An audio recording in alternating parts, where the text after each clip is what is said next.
Good afternoon అండి. ఈరోజు వీడియోలో వచ్చి మనం రీజనింగ్లో ఎనాలజీ అనే టాపిక్ డిస్కస్ చేద్దామండి. First question, circus is related to entertainment where temple is related to what అని అడిగారు. డైటియా, వర్షిప్పా, డివోషనా, డొనేషనా అని అడిగారు. సర్కస్కి వెళ్ళి మనం ఎంటర్టైన్ అవుతాం, టెంపుల్కి వెళ్ళి ఏం చేస్తామండి? వర్షిప్ చేస్తాం.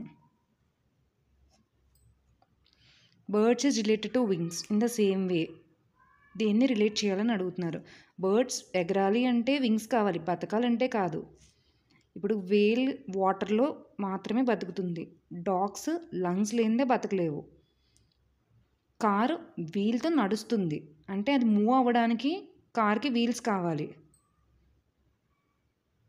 Pen, paper, so option is car wheels. Jute is related to sack in the same way ఏంటని అడిగారు.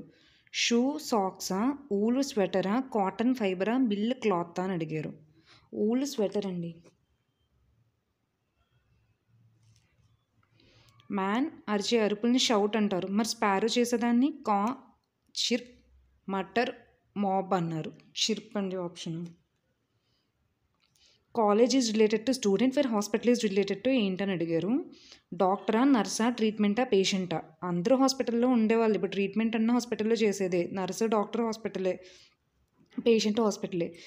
ఇలా ఎలా చెక్ చేసుకోవాలంటే కాలేజ్కి స్టూడెంట్ ఎందుకు వెళ్తారు? నేర్చుకోవడానికి. అంటే స్టూడెంట్ అవసరానికి కాలేజ్కి వెళ్తారు, అలాగా పేషెంట్ అవసరానికి హాస్పిటల్కి వెళ్తారు. కాబట్టి ఆప్షన్ డి అండి.